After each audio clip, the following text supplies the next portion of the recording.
En nombre del Observatorio de Comercio Exterior, OSEX, de la Universidad Estatal a Distancia UNED, les damos la más cordial bienvenida a esta videotransmisión titulada Segunda parte, América Latina, China, Balance y Perspectivas.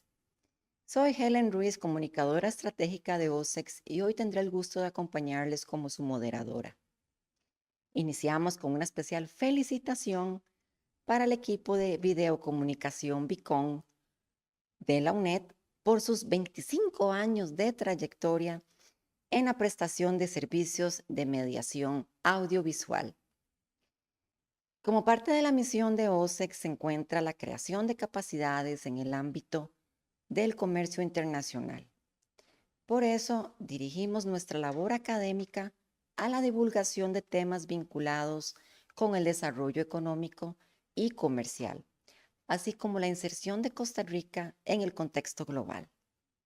En esta ocasión, OSEX nos invita a reflexionar sobre las relaciones económicas y comerciales entre América Latina y China, resaltando, por una parte, el proceso de modernización del gigante asiático y, por otra, su impacto en la economía mundial con protagonismo en Latinoamérica. OSEX agradece de manera muy especial la participación del señor Rodrigo Arias Camacho, rector de esta universidad, y también reconoce la participación de los expositores que nos acompañan. La doctora May, codirectora del Instituto Confucio de la Universidad de Costa Rica, la doctora Belia Gobaere, investigadora de OSEX y directora de internacionalización de la UNED, y al doctor Bruno de Conti, investigador de la Universidad de Campinas de Brasil. Antes de dar inicio, debo indicarles que a finalizar las ponencias abriremos un espacio para preguntas. Les invitamos a compartir sus consultas durante la transmisión en el chat de YouTube. Sin más preámbulo, iniciaremos esta actividad con las palabras de bienvenida a cargo de don Rodrigo Arias Camacho, rector de la UNED. Don Rodrigo, tiene la palabra. Muy buenos días. Una bienvenida a todas las personas que participan de esta actividad del día de hoy. Un evento que nos llena de orgullo y satisfacción. Nos permite, en primer lugar, darle la bienvenida a quienes participan virtual o presencialmente de esta actividad académica. También de manera especial, un agradecimiento a las personas organizadoras de la segunda edición de las videoconferencias América Latina, China, Balances y Perspectivas. Dentro de ellos, el Observatorio de Comercio Exterior, a la Dirección de Internacionalización y Cooperación, y de manera especial al Instituto Confucio de la UCR, que hoy une esfuerzos con nuestra institución. Nos permite saludar nuevamente de manera muy afectuosa a la directora May del Instituto Confucio, que nos acompaña hoy en esta sala, y al estimado profesor e investigador, doctor Bruno Di Conti, quien estará virtualmente desde la Universidad de Campinas en Brasil. Vivimos tiempos especialmente disruptivos. Tenemos el privilegio, dentro de ese contexto mundial, de contar hoy con la presencia de especialistas destacados de China y Brasil, que se nos unen para apoyar esfuerzos institucionales orientados a la creación de capacidades como elemento esencial en toda institución académica para llegar a su mismo personal y a los estudiantes, a funcionarios de todas las sedes del país, aprovechando en el caso de la UNED la presencia que tenemos en todas las regiones de Costa Rica. Nos llena, por lo tanto, de satisfacción ser anfitriones de conferencias sobre temáticas atinentes a nuestro ámbito académico, conscientes de la importancia de intercambiar impresiones y generar conocimientos sobre las relaciones internacionales del gigante asiático con América Latina, un campo decisivo que debe abordarse desde la praxis social, nacional y regional, y sin embargo, debemos de ser conscientes también que ha sido poco estudiado a lo largo de los años. Esperamos que estas actividades propicien también más investigación y más conocimiento del desarrollo, del auge, del crecimiento y las perspectivas de las relaciones de China con América Latina, de China también con nuestro país, Costa Rica. Ha sido evidente durante las últimas décadas cómo China ha podido desarrollarse en mercados abiertos dentro de un marco de cooperación y convivencia diplomática. China promueve apertura, inversión y desarrollo en más de 140 países, dando testimonio de generosidad y visión, haciendo uso de su inmenso caudal financiero en proyectos emblemáticos de cooperación, como la iniciativa de la Franja y la Ruta. Pero el encuentro latinoamericano con China es un encuentro civilizatorio que viene de más lejos y va más allá de proyectos de infraestructura y comercio, y se proyecta también a fortalecer lazos académicos, culturales y tecnológicos. De ahí pues la importancia de que organicemos actividades de esta naturaleza que, como decía antes, propicien más investigación, más estudio para conocer más a profundidad y también aprovechar de mejor manera para todos nuestros países el relacionamiento que se ha venido dando de manera creciente con China.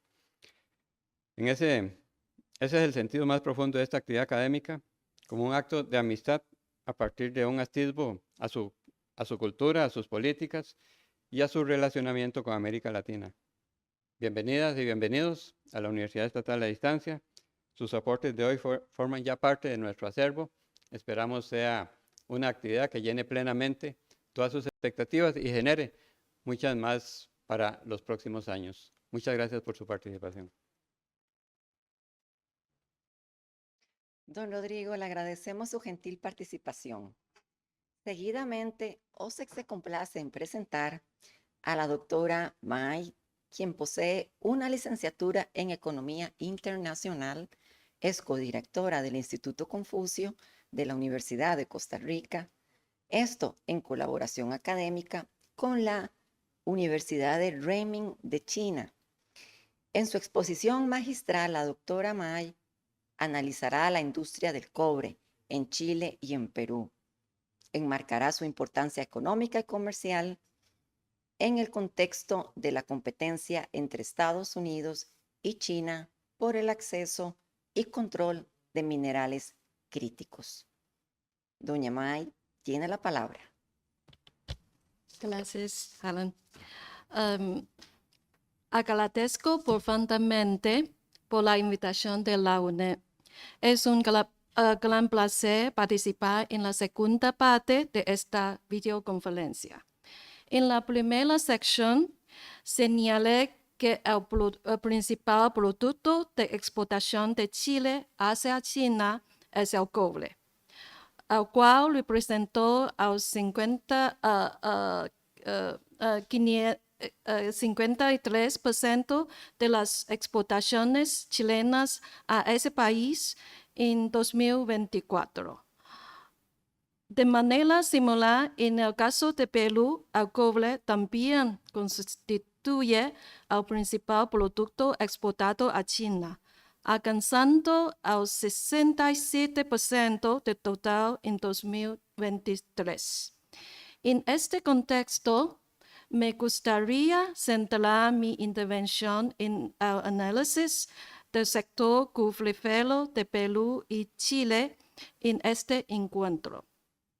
Chile es el líder mundial en recursos en producción de cobre. De hecho, Chile representa al 19 de las reservas mundiales, el 24 de la producción global. Perú se consolidó tradicionalmente como el segundo mayor producto y posee de reservas de cobre en el mundo. Desde 2023, la República Democrática de Congo superó Perú como el segundo mayor producto de cobre del mundo, pero su estabilidad productiva está intrínsecamente ligada a la gestión de sus desafíos de gobernanzas, la infraestructura y el equilibrio de las inversiones extranjeras. Por otro lado, China es el principal comprador de cobre tanto de Chile es de Perú. En los últimos años, China ha representado alrededor del 50% de las exportaciones de cobre de Chile y una dependencia aún mayor para Perú. El gigante asiático absorbe cerca de 80% de la producción de cobre peruana. Es evidente, existe una fuerte complementariedad entre Chile y China, así como entre Perú y China en la circulación de cobre. Por otra parte, según la nueva estrategia de seguridad nacional de Estados Unidos, publicada en noviembre de 2025, la superpotencia global volverá a enfocar en el hemisferio occidental y también se buscará asegurar recursos naturales y minerales críticos. El 4 de febrero de 2026, Estados Unidos convocó la reunión ministerial sobre minerales críticos, a la que asistieron 54 países del mundo y la Comisión Europa.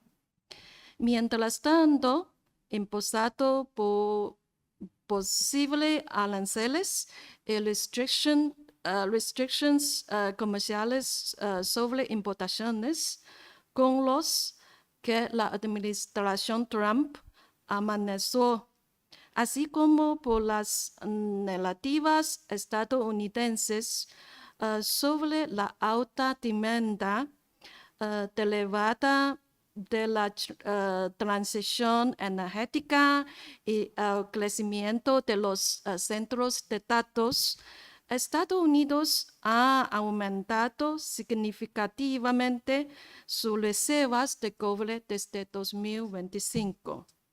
Desde mayo de 2025, los inventarios de cátodos de cobre de Gómez en Nueva York han aumentado de forma constante, pasando de 83.877 toneladas a 537.540 toneladas y el 11 de febrero de 2026, un crecimiento de 540%. En este contexto de la competencia entre Estados Unidos y China sobre minerales críticos, quisiera destacar dos características relacionadas en la industria de cobre en Chile y en Perú. La minería de cobre de Chile está dominada conjuntamente por el capital estatal y los privados nacionales y los internacionales. La Corporación Nacional de Cobre de Chile, Coteco, empresa 100% estatal chilena, se ha mantenido en torno al 25% de la producción de cobre todo chilena.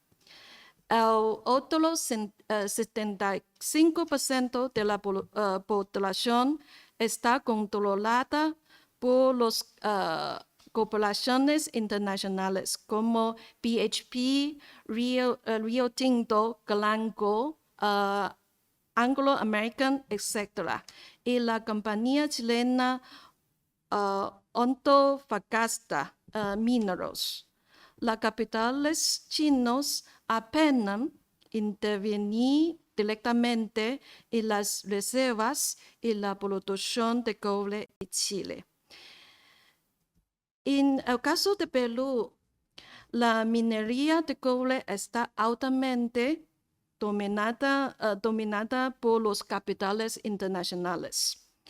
Las empresas chinas se han convertido en actores importantes. En 2025, la mina Las Pampas, controlado por China Mine Metals Corporation, representó 15.1% de la producción total cufrífera en Perú, y la mina Tolomocho por Chinoco 8.8%. En total, los capitales chinos controlan cerca de 24% de la producción de cobre de Perú. Asimismo, otros proyectos cufríferos con inversiones mayoritariamente chinas, como Don Javier Galeno, se encuentran en distintas fases de desarrollo y se prevé su entrada en operación en los próximos años. La segunda característica radica en la estructura de la capacidad de fundición.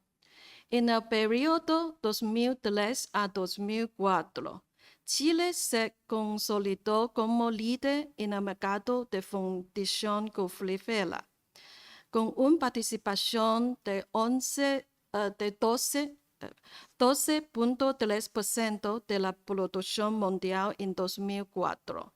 China fue el segundo mayor productor de cobre fundido, con una participación de 12.2% del mundo, seguida por Japón 11.9%, Rusia 6.9% y India 3.4%. Para 2024, 2 décadas después, los 5 países con la mayor capacidad de cobre fundido eran China, con una participación de 44%, Japón con el 7.7%, Chile con el 5.3%, Rusia con el 5% y India con el 1.5%. Estos datos muestran que Chile ha sido históricamente uno de los líderes en la industria mundial de fundiciones, aunque su peso relativo ha disminuido frente al rápido crecimiento de la capacidad china. Además, la producción chilena de cobre fundido se ha mantenido relativamente estable a largo plazo. En cuanto a los mercados de exportaciones, en el caso del concentrado de cobre, que representa alrededor de 60% de la producción cufrífera total de Chile, China observa más de 2 tercios.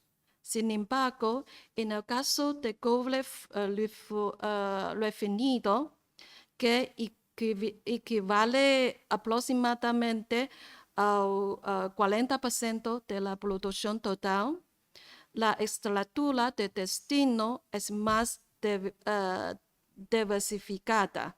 En el año 2024, China concentrará el 30.9%, seguida por Estados Unidos, 28.5%, Europa, 8% y Brasil, 10.6%. En este contexto, para Chile, el fortalecimiento de la diversificación de los mercados de cobre fundido constituye una opción viable. En el caso de Perú, la industria de fundiciones de cobre es considerablemente limitada, ya que el país cuenta con una sola fundición. Con consecuencia, la mayor parte de cobre peruano es de forma de concentrado, lo que representa aproximadamente entre el 90% al 95% de la producción total. Al concentrado de cobre peruano no puede exportarse a Estados Unidos ni a los países europeos, dado que estos carecen la capacidad de fundiciones. Por ello, más de 80% se destina a China, país que tendrá casi la mitad de la capacidad mundial de fundición de cobre. Analistas como los de Goldman Sachs predicen que el cobre será aumentado protagonista del siglo XXI, llegando incluso a describirlo como el nuevo petróleo. En este contexto, Estados Unidos busca desafiar a China dentro de la cadena global de cobre. Este objetivo estuvo presente en la reunión ministerial sobre minerales críticos convocada por el gobierno de Estados Unidos en febrero de 2026.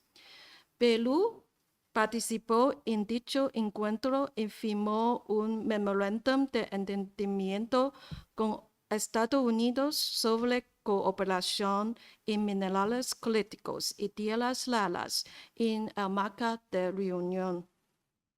Según explicó el gobierno peruano, la participación constituye una oportunidad relevante que permitirá reforzar el posicionamiento de Perú ante actores gubernamentales y empresariales clave, de manera significativa a la institución de debate sobre la resiliencia de las cadenas de suministro, el abastecimiento de países aliados y la reducción reducción de dependencia estratégica.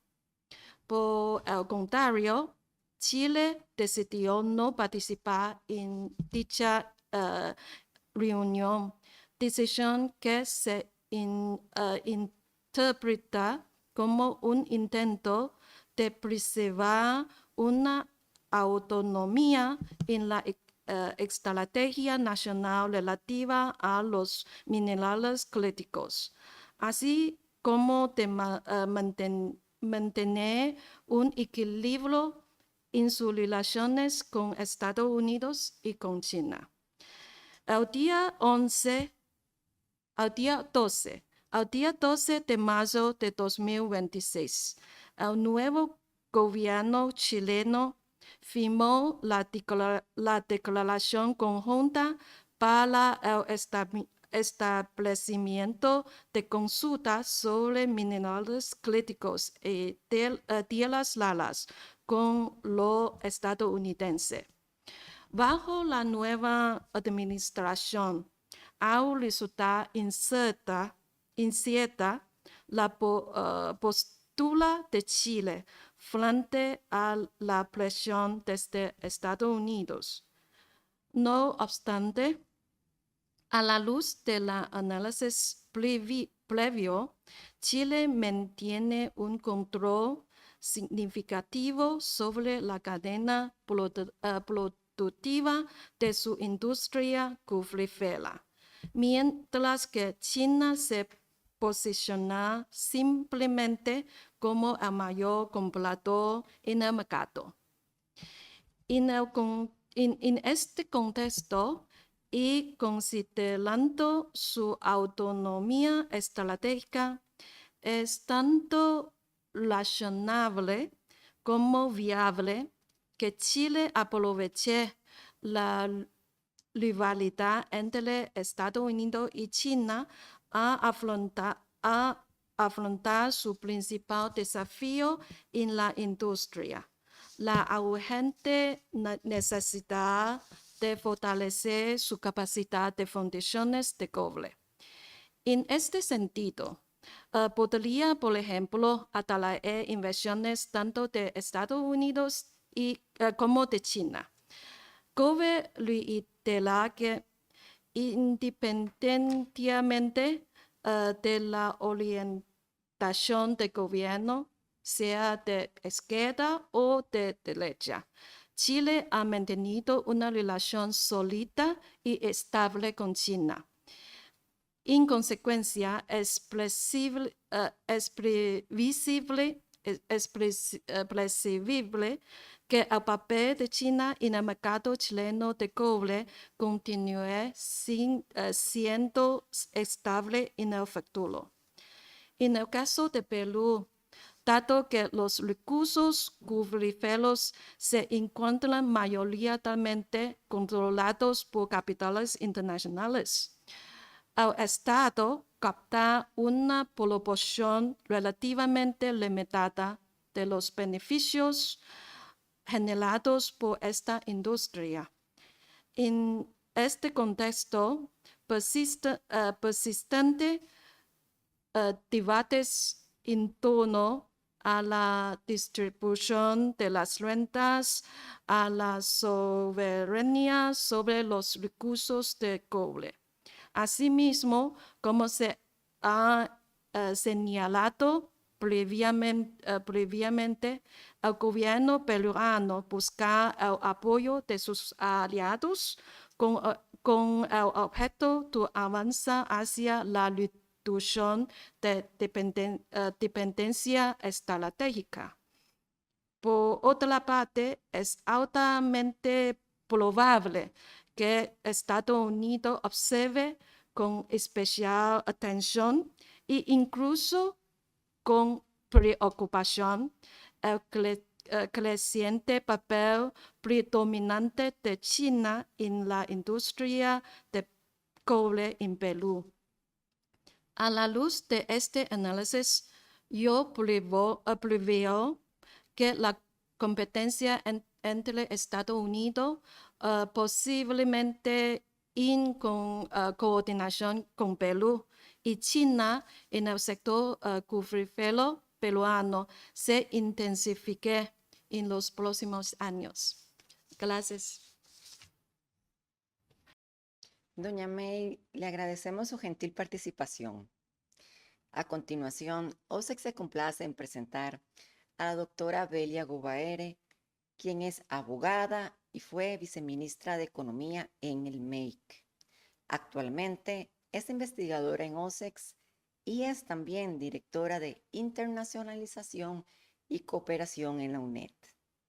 Su intervención académica ofrecerá una visión panorámica de los retos geopolíticos que surgen del creciente acercamiento entre China y América Latina en un contexto internacional de cambio marcado por el declive de la influencia de Estados Unidos y por el renacimiento de la vieja doctrina Monroe. Finalmente, analizará cómo la relación con China varía entre el Cono Sur, Centroamérica y el Caribe debido a la influencia de Estados Unidos. Doña Belia, tiene la palabra. Amigos y amigas, para las relaciones de América Latina y China, el año 2026 amaneció con un paisaje radicalmente cambiado. Contrario a decenas de años de progreso ininterrumpido e incuestionado, un contexto geopolítico disruptivo llegó a América Latina para quedarse. Los formidables planes de futuro compartido que China ofrecía a la región se vieron enfrentados a lo que para nosotros son viejos desafíos. La política del garrote es más que familiar en la historia de América Latina. Hoy retorna y vuelve a desafiar nuestro progreso. Bajo nuevos paradigmas, los desafíos de Latinoamérica no son menores a los que enfrentará también China para mantener su valiosa presencia en la región. lo que era un espacio comercial de inversiones y de cooperación, se convierte ahora en objeto de contestación indebida por la potencia del norte, que desde siempre ha asumido el supuesto destino manifiesto de dominio sobre América Latina. Todas esas realidades aparecieron con crudeza el 3 de enero del 2026. En esa hora, una operación militar de Estados Unidos despertó el continente a sus nuevas realidades. El presidente venezolano Nicolás Maduro fue secuestrado por tropas estadounidenses y Venezuela puesta bajo estado de protectorado neocolonial de Estados Unidos. Ese es aparentemente su resultado supuesto, pero aunque todavía no se despejan totalmente las incógnitas que plantea, sí quedó absolutamente claro que las relaciones de China con América Latina quedaron sometidas a la dura prueba del escrutinio abusivo de la razón de la fuerza. En sí mismo, el futuro de las relaciones entre China y Venezuela es apenas una muestra de los cambios que vienen y ante los cuales tanto China como América Latina tendrán que diseñar estrategias defensivas no confrontativas. Ese es el desafío, superar la razón de la fuerza con la fuerza de la razón. Sin embargo, largo ha sido el camino de China en América Latina, especialmente en el Cono Sur. También largo ha sido el tiempo de abandono de Estados Unidos de esta región del mundo que dejó de interesarle cuando cayó el muro de Berlín. Igualmente larga fue también la ruta de aprovechamiento que la región disfrutó en la era de la globalización. La caída del muro de Berlín y la superación de un mundo dividido en bloques permitieron a América Latina avanzar hacia formas políticas generalmente democráticas. Además, la globalización abrió una burbuja de oportunidades para superar contradicciones sociales y brechas productivas. En los últimos 30 años, estas condiciones de un mundo interconectado y sin barreras ideológicas han propiciado el mejor periodo de estabilidad política, crecimiento económico y combate contra la pobreza y la desigualdad en la historia de América Latina. Con pocas excepciones, se disfrutó de avances institucionales y de transiciones pacíficas y ordenadas de los gobiernos. La desigualdad fue uno de los principales ámbitos de progreso junto con la educación y la salud. En ese contexto, el comercio con la República Popular China desempeñó un papel destacado, especialmente en el Cono Sur, donde predominan la industria extractiva y la producción masiva de materias primas agrícolas. Desde Argentina y Uruguay hasta Chile y Brasil, pasando por Perú y Ecuador, el espectacular y sostenido crecimiento de la economía china supuso un flujo permanente de recursos derivado de su creciente demanda de materias primas y una fuente sistémica de inversiones. Esta relación abrió inmensas oportunidades de negocio, diversificó el origen y destino de nuestras exportaciones y redujo nuestra dependencia de nuestro mercado tradicional, los Estados Unidos.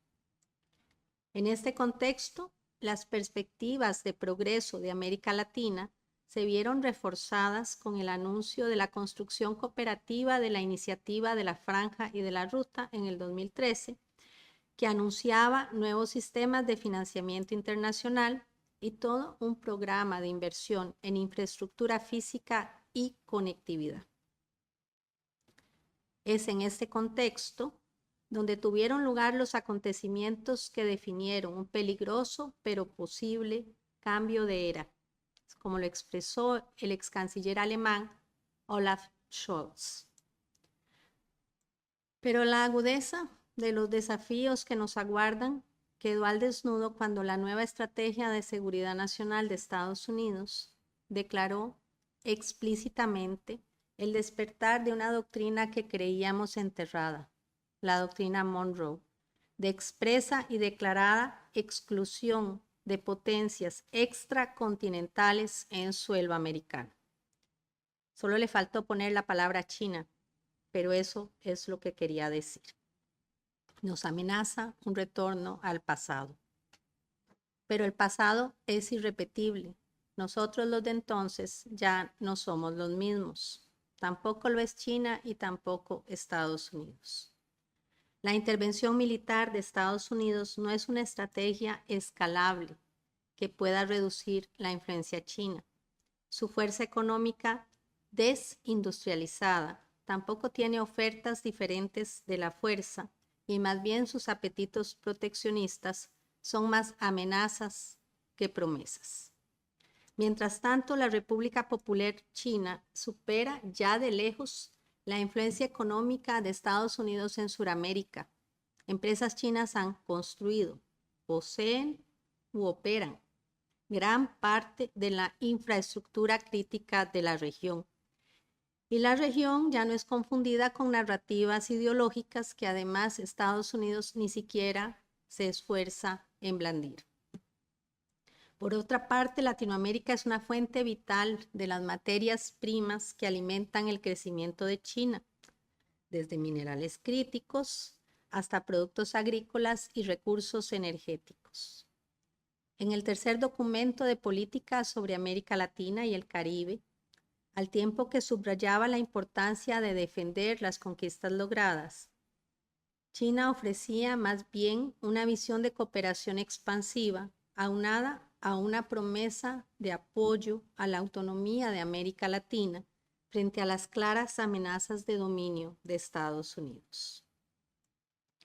La nueva administración Trump plantea para América Latina la necesidad de definir nuevas estrategias de defensa de las ventajas que le ofrece su relación multidimensional con China. La región necesita evitar que su prosperidad económica sea sacrificada en el altar de la seguridad nacional de Estados Unidos. Cada país enfrenta retos que le son propios, pero al mismo tiempo ninguna defensa es efectiva desde el aislamiento nacional. De ahí que los esfuerzos de resistencia a las presiones de Estados Unidos deben acompañarse de dimensiones de afirmación regional colectiva. Existen diversos grados de vulnerabilidad y también de resiliencia. México es un caso claro de la geometría variable que debe abordar tanto Latinoamérica como China. La República Mexicana tiene la posición más vulnerable por la integración orgánica de su economía con la de Estados Unidos. Se ve así constreñida a salvar su TLC con Estados Unidos con pocos márgenes de maniobra para defender los beneficios de su relación con China. Otro panorama enfrentan gigantes sudamericanos como Brasil y Perú, que pueden optar por un blindaje basado en la interdependencia.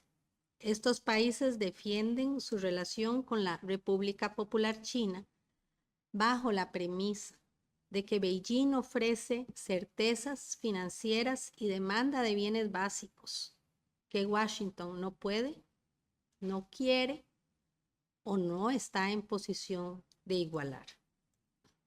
Esencialmente, la encrucijada de retorno de la doctrina Monroe 2.0 en el nuevo contexto proteccionista de Estados Unidos demanda para la región encontrar una bisectriz entre la realpolitik económica de América Latina y el proteccionismo de seguridad estratégica de Washington. Por una parte, la presencia china en sectores estratégicos, G5, inteligencia artificial, puertos y energía, no es vista como la competencia comercial que realmente es, sino como una amenaza de seguridad nacional de Estados Unidos que no lo es. Es un falso dilema, pero pone a los países latinoamericanos contra las cuerdas, teniendo que moverse entre alineaciones geopolíticas forzadas y la soberanía económica que realmente le conviene. La estrategia regional no puede, ni le conviene, ser la confrontación, sino la búsqueda de espacios posibles de autonomía estratégica. Esto le es más fácil a países grandes y lejanos de Estados Unidos como Brasil y Chile, que a países pequeños y cercanos a Estados Unidos, como es el caso de toda Centroamérica y el Caribe. Brasil y Chile saben que el desarrollo económico que les ofrece China es la única forma sostenible de estabilidad. En ellos, la inversión china es una respuesta a la que no pueden fácilmente renunciar frente a la ausencia de capital estadounidense en proyectos de infraestructura de largo aliento. Fuerza es constatar que Estados Unidos nunca realmente ha tenido en la mira el desarrollo sostenible de la región, mucho menos en tiempos de Guerra Fría, cuando su preocupación era mantener el status quo de alineamiento político, muchas veces bajo regímenes dictatoriales. Es posible que la administración Trump busque condiciones de exclusividad tecnológica y permita limitados retornos de cadenas de suministros de las Américas. No es ni simple ni realmente viable. China ya controla nodos logísticos vitales como el megapuerto de Shanghái en Perú o las redes eléctricas en Brasil. Rechazar el capital chino ante las presiones de Washington es una apuesta perdedora, porque Estados Unidos no está ofreciendo verdaderas alternativas. En el caso del triángulo del litio y la transición energética, Trump buscará privar a China de esos activos y apropiarse de ellos. En este tema, el reto latinoamericano ha sido siempre el mismo: dejar de ser meras canteras de materia prima y convertir sus territorios en centros de producción global. En esto, China es un socio imprescindible, ya que la política china busca que sus socios comerciales escalen en las cadenas de valor. Eso entra dentro de sus premisas y no se contradice con sus políticas de inversión y de cooperación. Por otra parte, el verdadero desafío latinoamericano es encontrar espacios colectivos de defensa, como podría ser el foro CELAC-China. También puede negociar como bloque, incluso en organismos como el BID, donde China es socio, para evitar ser blanco de represalias bilaterales directas de Washington. Todo eso es cierto y posible, pero no debemos engañarnos. De ninguna manera está asegurada la capacidad real de que América Latina pueda defender exitosamente sus vínculos con China. Este camino pasa por afirmar la interdependencia económica, asimétrica pero vital, con China. La región ha pasado de ser un simple proveedor de materias primas y se ha convertido cada vez más en un nodo estratégico de infraestructura y financiamiento que Washington no está en capacidad de sustituir. China tiene mucho de ser el principal socio comercial de Sudamérica y el segundo de la región en su conjunto. En el 2024, las inversiones chinas hacia sectores críticos como energía, minería y puertos superaron los 500.000 millones de dólares. De esa manera, el capital chino permite cerrar brechas de infraestructura y facilita a los pueblos latinoamericanos el acceso a préstamos que instituciones financieras tradicionales suelen negar. Esta realidad plantea a los países latinoamericanos, sin importar la ideología política que los dirija, una palanca irrenunciable de diversificación. Frente a esas necesidades, las presiones de la administración Trump se manifiestan como empobrecedoras de las perspectivas de progreso de América Latina. No dudo que algunos gobiernos cedan, incluso en contra de sus propios intereses. Si eso se ha visto en la Unión Europea, con mucho más razón puede ocurrir en suelo americano.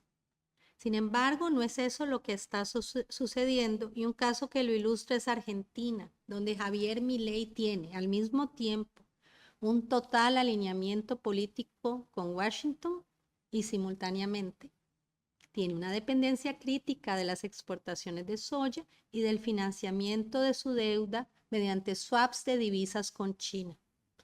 Este es un caso demostrativo de cómo las presiones políticas terminan cediendo a las pragmáticas necesidades económicas. Por otra parte, China asume políticas adaptativas a las nuevas realidades geopolíticas de la región. A finales del 2025, después de vivir un año entero bajo el nuevo proteccionismo de Estados Unidos, China respondió con un enfoque de favorecimiento de la integración del sur global y con la defensa de los organismos multilaterales como lo es la Organización Mundial del Comercio. De todas maneras, China siempre se ha presentado respetuosa a la soberanía de sus socios. Tremendo contraste frente a sanciones comerciales y a políticas de presión y militarización de Estados Unidos. Esto demuestra que el creciente movimiento político hacia la derecha en varios países latinoamericanos, como ha ocurrido en el mismo caso de Costa Rica, plantea a los países la necesidad de adoptar un pragmatismo donde la alineación con Washington no le impida aprovechar comercio, inversión y cooperación con China. En este escenario, la derecha regional no está abandonando a China, porque necesita a Beijing como respaldo económico indispensable en un vacío que de producirse no lo podría ni querría llenar Washington. Sin embargo, estamos ante un equilibrio precario frente a un Estados Unidos que apenas está en la etapa inicial de su jornada confrontativa. La capacidad de defensa latinoamericana es muy limitada y su vulnerabilidad financiera y geopolítica es muy alta. El retorno de políticas arancelarias agresivas y la presión de Estados Unidos ponen a la región en una situación volátil, donde cualquier alineación forzada podría descarrilar su estabilidad económica y política. Los nuevos tiempos llegan con amenazas y desafíos, pero son enfrentables. No todo está perdido. Todavía hay espacios para la esperanza. El reto será construirlos. Muchas gracias. Doña Belia, le agradecemos su gentil participación. Seguidamente, OSEC se complace en presentar al señor Bruno De Conti, quien es profesor del Instituto de Economía e investigador del Centro de Estudios Brasil-China. Entre sus principales áreas de investigación se encuentra el sistema monetario y financiero internacional, así como la economía china y los BRICS. El doctor Bruno De Conti nos brindará un análisis de la relación entre Brasil y China en el segundo cuarto de siglo XXI.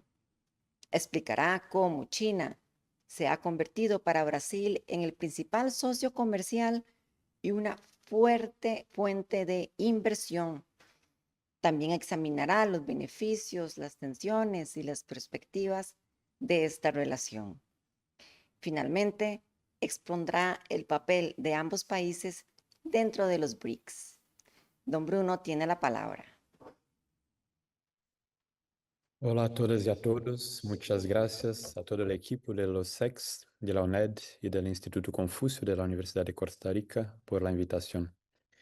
Gracias a Ellen Ruiz por la coordinación de la sesión y bueno, un gusto compartir esa mesa de nuevo con las profesoras Belia y Mai. Es una lástima que yo no pueda estar hoy con ustedes en la bella ciudad de San José, pero agradezco por la posibilidad de participar en línea. Y bueno, como dijo Ellen, voy a hablar de las relaciones Brasil-China en el segundo cuarto del siglo XXI, abordando los beneficios mutuos, pero también las tensiones y las perspectivas, ¿no? Las relaciones diplomáticas entre Brasil y la República Popular de China empezaron en 1974, entonces antes de los Estados Unidos, de las relaciones de los Estados Unidos con China, ¿no? Con la nueva China. Y como recuerdo, es importante mencionar que en ese momento Brasil estaba sob una dictadura militar de derecha, una dictadura que había empezado en 1964 a través de un golpe de Estado horrible contra el presidente de entonces, João Goulart. Y bueno, ese golpe civil militar en Brasil fue hecho con apoyo de los Estados Unidos, o sea, la doctrina Truman, ¿no? De que hablaba la profesora Belia, se manifiesta de diversas formas, pero siempre con los Estados Unidos intentando controlar los destinos políticos y económicos de la región, ¿no? Entonces, un golpe con apoyo de los Estados Unidos por una percepción que el gobierno de João Goulart era de izquierda, que sería un gobierno bueno, con influencia socialista, ¿no? Y una de las cosas importantes para esa percepción fue justamente una visita suya de João Goulart a China en 1961, cuando era el vicepresidente João Goulart y se encontró con Mao Zedong. Y bueno, 10 años después del golpe, entonces en 1974, los militares de derecha que habían ilegalmente depuesto a João Goulart se convencieron que era necesario para Brasil establecer relaciones diplomáticas con China. No voy a entrar en los detalles de esa relación histórica, pero vale la pena mencionar como uno de los puntos de destaque de esa relación la cooperación espacial entre Brasil y China en los años 80, en el momento justamente de la transición democrática en Brasil y en una época en que China no era todavía la potencia tecnológica que es hoy, ¿no? Se creó bilateralmente el programa CBE-RS, China-Brazil Earth Resources Satellite, para intercambio de tecnología sobre cuestiones espaciales y sobre todo de satélite. Y aún hoy ese es considerado como un programa de referencia, ¿no? Para la cooperación tecnológica entre países del sur global. Y voy a volver a eso después.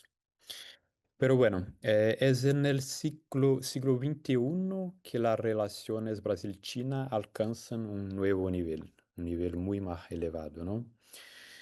Con la entrada de la China en la Organización Mundial de Comercio en 2001, China pasa poco a poco a ser el principal socio comercial, bueno, de más de 100 países en el mundo y de casi todos los países en América del Sur, ¿no? América Central es un poco diferente, pero en América del Sur la mayoría de los países tienen hoy a China como el principal socio comercial y ese es también el caso de Brasil.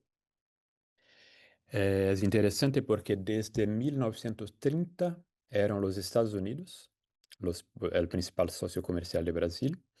Antes era la Inglaterra, ¿no? Y en 2009 China pasa a ser el principal socio comercial de Brasil. Actualmente el comercio entre Brasil y China alcanzó la cifra récord el año pasado de 170.000 millones de dólares, un crecimiento de 8%, 8,2% en relación a 2024. Y solo para dar una dimensión de qué significan, ¿no? Esas cifras, el segundo socio comercial de Brasil son los Estados Unidos y el comercio con Estados Unidos está a 83.000 millones de dólares, lo que significa menos de la mitad de las transacciones Brasil-China. O sea, con China tenemos el doble, más que el doble de la relación comercial que tenemos hoy con los Estados Unidos. Brasil ha registrado también superávites comerciales con China durante 17 años consecutivos. Entonces, en ese sentido, no es similar a lo que pasa con todos los... O sea, hay diferencias entre los países suramericanos y latinoamericanos, ¿no? Algunos tienen déficit, otros tienen superávit, y para Brasil tenemos un gran superávit de 30 a 29 mil millones de dólares el año pasado, lo que significa los 43% del superávit comercial de Brasil con el resto del mundo. O sea, casi la mitad del superávit que tenemos con el mundo viene del superávit con China. O sea, es curioso porque para tener acceso a dólares, Brasil necesita de esa relación con China, ¿no? Sobre todo en algunos sectores. El peso de China para el comercio de algunos bienes es muy grande, ¿no? Y la profesora May estaba hablando del peso para Chile, para Perú en minerales, ¿no? Y en Brasil, por ejemplo, para la soja. China el año pasado fue, bueno, ya en otros años también, pero el principal destino de soja exportada por Brasil, pero el año pasado fue 80% de la soja exportada por Brasil se fue a China. Eso explica también, como decía la profesora Velia respecto a la Argentina con Milei y Brasil con Bolsonaro también, ¿no? Bolsonaro hablaba cosas malísimas de China, pero tenía que mantener una relación pragmática con China, ¿no? Porque, bueno, el agrobusiness, que es una base política, era una base política de Bolsonaro, es una base política de la extrema derecha en Brasil, depende de China. Para el mineral de hierro, China fue también el país que más compró, ¿no? Mineral de hierro de Brasil. Y el año pasado la participación fue de 67%, o sea, 2/3 del mineral de hierro es que exportado por Brasil fue a la China. Cuando vamos a grandes sectores, la mitad de la exportación de la industria extractiva brasileña va a China, 51%. Eso es petróleo y como hablábamos, ¿no? Mineral de hierro. Y la mitad también de la agropecuaria, 47%, casi la mitad, va a la China. Bueno, si pasamos de un análisis de los volúmenes de comercio para el perfil del comercio, ahí vemos entonces las tensiones, los riesgos y las maneras, claro, de evitarlos, ¿no? El perfil de comercio Brasil-China y vemos, por ejemplo, la concentración de las exportaciones de Brasil para China en algunos productos, algunos bienes que son los que ya comenté, ¿no? De hecho, de toda la exportación brasileña para China el año pasado, los 34% fueron soja. O sea, un tercio, más que un tercio, de las exportaciones brasileñas a China son soja. 20%, un quinto, por lo tanto, petróleo. Y otros 20% mineral de hierro. Y ahí ustedes ven ya que tenemos como los 75%, tres cuartos, ¿no? De las exportaciones brasileñas para China vienen de estos tres bienes: soja, petróleo y mineral de hierro. Si vamos también a los grandes sectores, ¿no? 44% de las exportaciones brasileñas viene de la industria extractiva y la agropecuaria tiene 36%.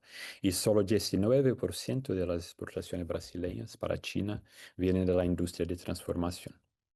O sea, lo que importamos, y Velia habló de eso también, ¿no? Lo que importamos para China son bienes minerales y agrícolas sobre todo. Y lo que importamos en Brasil son bienes industriales, ¿no? Entonces, claro, es una buena cosa, es importante esa relación comercial, pero hay que reconocer que contribuye para profundizar el rol de Brasil en la dicha división internacional de trabajo, ¿no? Como exportadores de bienes minerales y agrícolas, que son bienes con menos valor añadido, que pueden traer riesgos para el medio ambiente, ¿no? Que tienen un componente tecnológico menos importante. Eso no está solo en la relación con China, es un problema de la estructura productiva brasileña, ¿no? China no tiene culpa ninguna, es un problema de la estructura brasileña productiva. es el estándar de las relaciones comerciales brasileñas con las grandes potencias globales, con los Estados Unidos, con Europa y ahora también con China. Y es, claro, un área que debe ser monitorada constantemente por el gobierno brasileño, entonces, ¿no? Por el Ministerio de Desarrollo, Comercio e Industria en Brasil. Entonces, bueno, para el gobierno brasileño la estrategia tiene que ser de diversificación de las exportaciones. Esa pauta de comercio actual revela el suceso de China, ¿no? En su estrategia de desarrollo y las fallas del proceso de desarrollo de Brasil. Entonces, Brasil tiene mucho que aprender con China y tiene que considerar esa relación con China como una relación estratégica para las posibilidades justamente de diversificación de su estructura productiva. Y para eso es necesario, ahí entro en una otra dimensión de las relaciones, ¿no? Brasil-China, es necesario pensar y pasar a las discusiones sobre inversiones, ¿no? Inversiones chinas en Brasil. Brasil fue la economía del sur global que más inversiones chinas atrajo en 2024. Y el tercer país en ámbito global, o sea, el tercer país y el primero del sur global que más atrajo inversiones chinas. Empresas chinas en 2024, aquí no tengo datos para 2025, pero en 2024, empresas chinas invirtieron en 39 proyectos en Brasil, lo que es un récord histórico, con inversiones de 4.000 millones de dólares, prácticamente el doble de la cantidad registrada el año anterior, 2023. El sector eléctrico lideró la atracción de inversión china en Brasil en 2024, con los 34% de las inversiones, incluyendo, y eso es muy interesante, proyectos de generación de energía solar y eólica. O sea, China está participando, ¿no? De la construcción de una infraestructura de energía limpia, ¿no? De energía verde en Brasil. Pero, y hay una contradicción, hubo también inversiones masivas en petróleo, en la industria de petróleo. Entonces, después justamente del sector eléctrico, el sector petrolero aparece con 25% de las inversiones, aproximadamente 1.000 millones de dólares. O sea, China está presente en el sector de las energías renovables en Brasil, pero aún existe un gran interés en las iniciativas vinculadas a los combustibles fósiles. Esperamos que haya como un defacing, ¿no? De las inversiones de combustibles fósiles y un incremento, un aumento, ¿no? De las inversiones verdes. Al mismo tiempo, el número de proyectos chinos en la industria manufacturera brasileña aumentó casi ininterrumpidamente desde 2021. Y hubo un récord de 8 proyectos en 2024. O sea, hay un movimiento también de inversiones chinas alineado con las políticas del gobierno brasileño en ese tercer mandato de Lula, ¿no? Para fomentar la reindustrialización, justamente para combatir el problema que mencioné anteriormente de una concentración muy grande en bienes agrícolas y minerales.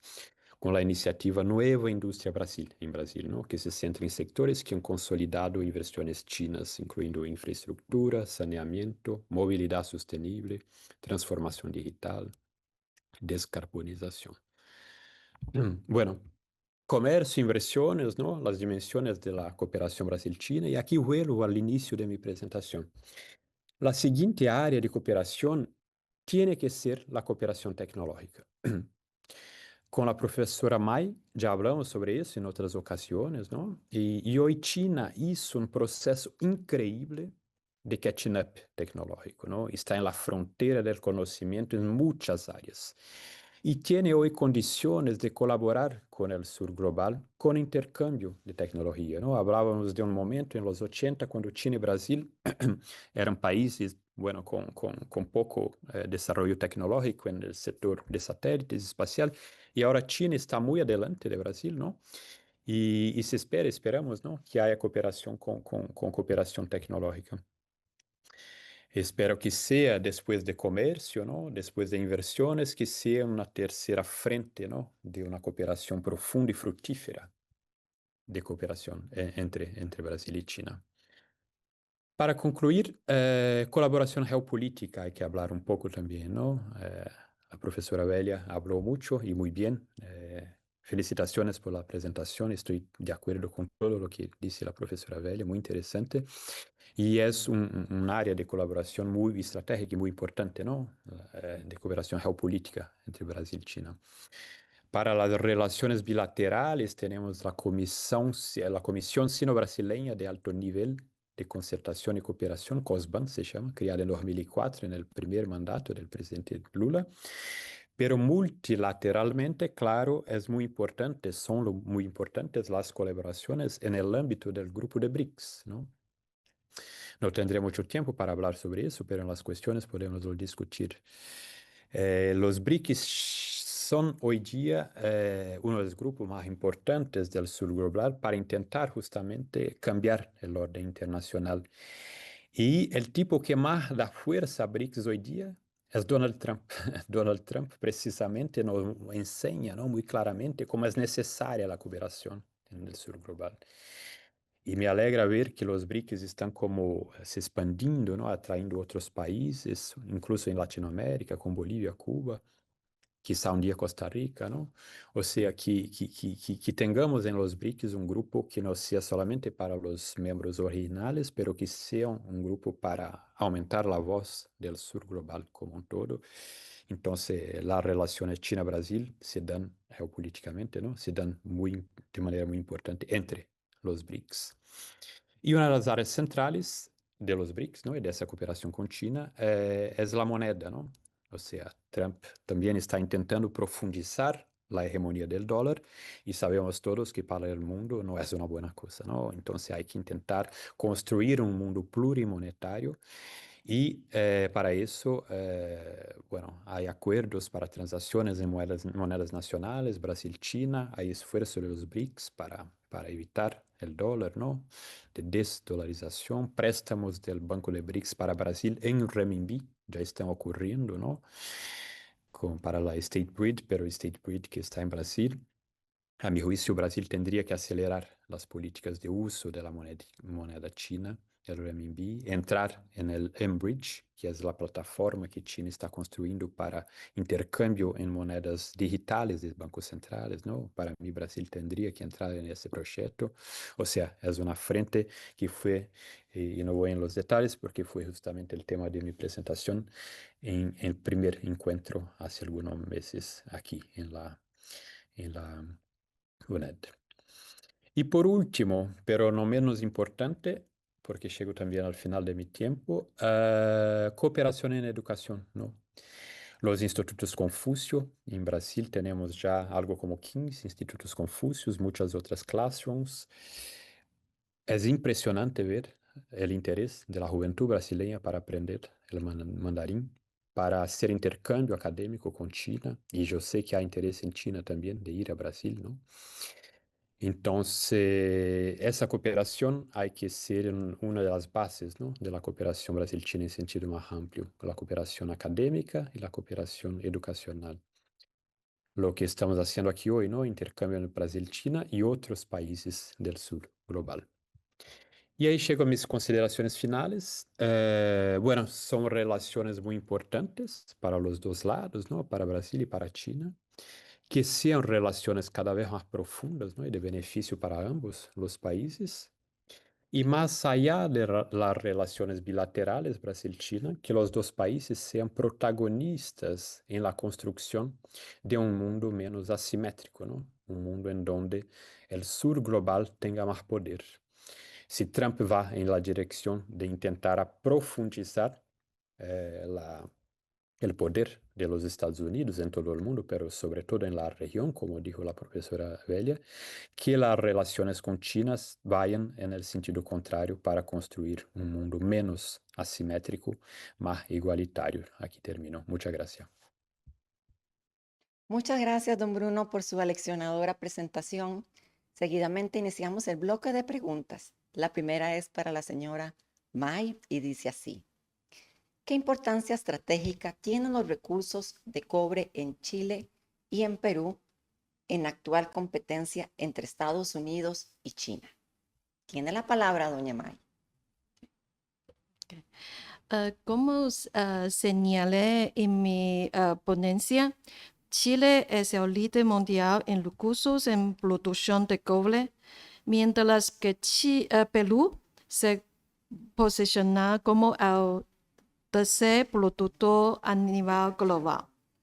A su vez, el comercio entre China y los dos países está fuertemente dominado por el cobre, siendo China el principal destino de sus exportaciones cobríferas.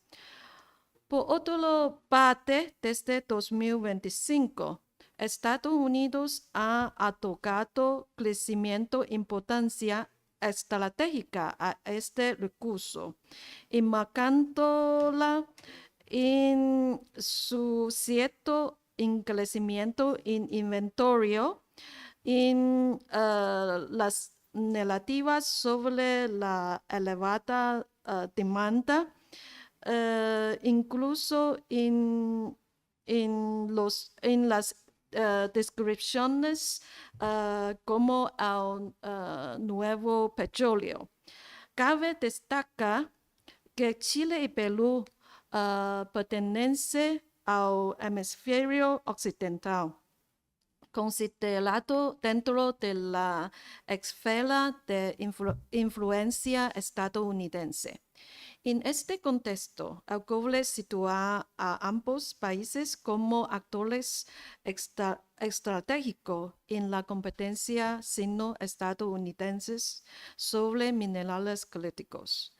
Mientras China consolidará su acceso mediante comercio e inversiones, Estados Unidos buscará reforzar su presencia con el objeto de asegurar cadenas de suministro críticas, intensificando así la rivalidad geoeconómica en la región.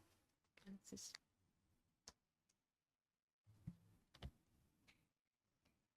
Muchas gracias, doña May. La segunda consulta está dirigida a la doctora Belia Gobaere. Dice así: ¿cómo influye la doctrina Monroe en la forma en que Estados Unidos percibe la creciente presencia de China en América Latina? Tiene la palabra. Bueno, en esta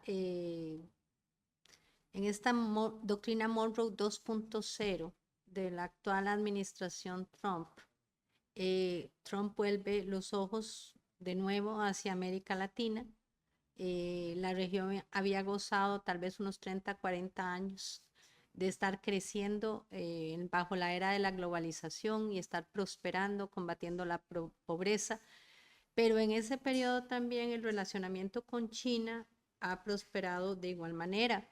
Entonces uno ve, y lo vimos en la presentación de don Bruno, como muchos de los países suramericanos tienen como mayor socio comercial nada menos que China, y no es algo reciente, sino que es una relación consolidada. Entonces la doctrina Monroe, uno de sus pilares es que no haya presencia de una potencia que sea fuera de la región que no sea Estados Unidos. Entonces está dirigido en este momento a ver cómo de alguna manera se vulnerabilizan esos lazos que se tienen en América Latina con China para de forma simultánea fortalecer más bien los lazos con Estados Unidos. Pero como lo dije, todo depende de las regiones. Centroamérica y el Caribe dependen profundamente de los Estados Unidos y además somos muy cercanos, se nos define como la tercera frontera bajo la nueva estrategia de seguridad nacional. México tiene una relación económica orgánica con Estados Unidos, han estado ligados bajo un TLC por los últimos 30 años, desde 1994 que se puso en vigencia el NAFTA. Mientras que países que son más lejanos, como el caso de Brasil, que nos lo expuso el profesor Di Conti, hay una relación muy profunda ya de más de 50 años con la República Popular China, Entonces, en esta doctrina Monroe 2.0 de esta actual administración norteamericana, se intenta frenar y debilitar los lazos comerciales de inversión y de cooperación que los países del Cono Sur y también Centroamérica y el Caribe tienen con la República Popular China. Muchas gracias, doña Oelia, por su detallada respuesta. La tercera consulta está dirigida a don Bruno de Conti. Dice así: ¿qué desafíos enfrenta Brasil al equilibrar su relación con China, su participación en los BRICS y sus vínculos con Estados Unidos? Adelante, profesor de Conti, tiene la palabra. Muchas gracias por la cuestión. Y bueno, de hecho, un primer desafío es justamente cómo enfrentar a esa ofensiva del gobierno de los Estados Unidos, ¿no? Es muy claro que intentarán hacer con la doctrina Monroe 2.0, como dijo la profesora Vela, que las relaciones de América Latina con China disminuyan en importancia, ¿no? Pero por lo menos con el gobierno Lula, me parece claro que Brasil no va a aceptar esa injerencia, ¿no? Y esperemos, porque tenemos elecciones, ¿no? En Brasil ese año. Y si vuelve la extrema derecha, hay el riesgo que al final serán como completamente cooptados por lo que quiere Trump. Esperemos, por lo tanto, que mantengamos un gobierno más soberano, ¿no? Y que mantenga las relaciones con China fuertes como están y aún más fuertes en el futuro. Si no, hay también la necesidad como de intentar, como hablamos también, hacer que los beneficios de las inversiones chinas en Brasil sean de beneficio mutuo. Y para eso es necesario, por ejemplo, que si tenemos una inversión en el mercado automovilístico en Brasil para producción de coches, ¿no? Que se produzcan también las autopeças en Brasil, ¿no? O sea, que no sean solamente un país en donde se hace las maquilas, ¿no? Como es el problema con algunos sectores en México, por ejemplo, ¿no? Que se importa todos los componentes y solamente se hace el asemblaje, ¿no? En el país. Pero hay la necesidad, primero, de que los inputs sean producidos también en Brasil y más que eso, y si posible, que haya algún grado, ¿no? de cooperación a nivel de tecnología, ¿no? Desarrollo tecnológico en Brasil o que se comparta, ¿no? La tecnología. O sea, que se utilice las inversiones chinas en Brasil también como, no solamente para generar demanda, empleo, pero también que se pueda ser un vector de cambios estructurales, ¿no?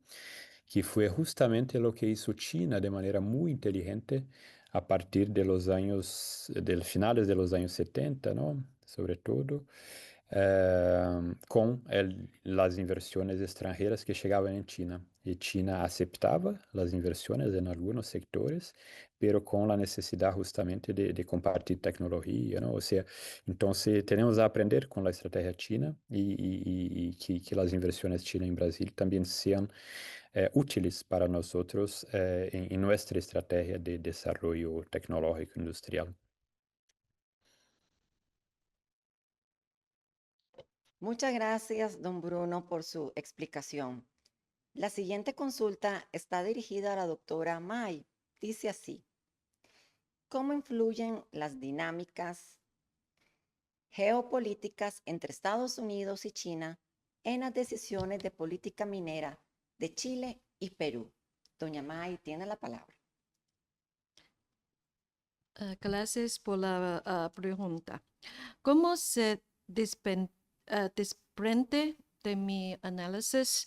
China tenderá a ampliar su presencia mediante el comercio y la inversión, mientras que Estados Unidos intensificará su involucramiento escalamiento no solo en el ámbito económico, sino también en el político. Esta dinámica introduce tanto presiones como oportunidades que incitan en la regulación, la gobernanza de los recursos y la orientación de las políticas mineras. En este contexto, las dinámicas geopolíticas entre ambas superpotencias influyen de manera significativa en las decisiones de política minera de Chile y Perú. Gracias. Muchas gracias, doña May, por su detallada respuesta. Finalmente, la siguiente consulta está dirigida a don Bruno de Conti. Dice así: ¿qué papel desempeñan los BRICS en la cooperación entre Brasil y China, especialmente en temas como el sistema financiero internacional? Tiene la palabra don Bruno.